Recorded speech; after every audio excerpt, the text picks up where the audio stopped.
ఇంతమంది అందుకే ఆడపిల్లల్ని కనడానికి భయపడుతున్నారు సార్ ఈ సొసైటీ. 10 సంవత్సరాల చిన్నారి పైన ఎలా దాడి చేయాలనిపించింది అనేది నాకైతే ఇప్పటికీ అర్థం కావట్లేదు. సో ఈ పాటికి మీ అందరికి అర్థమయ్యే ఉంటుండొచ్చు. కుక్కట్పల్లి ఇన్సిడెంట్ సహస్ర ఇన్సిడెంట్ అనమాట. మనం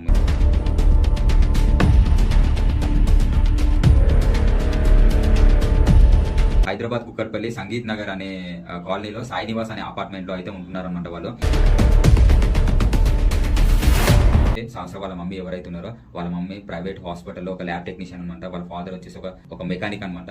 సో సహస్రకు ఒక బ్రదర్ కూడా ఉన్నాడు. అతనికి నిన్న స్కూల్ ఓపెన్ ఉండడం వల్ల ఆ మండే కాబట్టి అతను అయితే స్కూల్ అయితే పంపించారు. ఈ సహస్రకి ఏంటంటే ఏదో హాలిడేస్ ఉన్నాయి అని చెప్పేసి కే విద్యాలయం స్కూల్లో ఈమె 6th క్లాస్ అయితే చదువుతుంది అనమాట. సో హాలిడేస్ ఉందని చెప్పేసి ఈమెనైతే ఇంట్లో ఉండడం జరిగింది. సో వీళ్ళు 9 o'clock కి బయలుదేరారనమాట. మదర్ ఏమో ల్యాబ్ టెక్నీషియన్ కాబట్టి హాస్పిటల్ బయలుదేరింది. అండ్ ఫాదర్ ఏమో బయటికి ఆయన డ్యూటీకి ఆయన వెళ్ళిపోయాడు. వెళ్ళిపోయేటప్పుడు వీళ్ళ బ్రదర్ని కూడా తీసుకెళ్లి స్కూల్లో డ్రాప్ చేసి అటు నుంచి అటు డ్యూటీకి అయితే వెళ్ళిపోయాడు.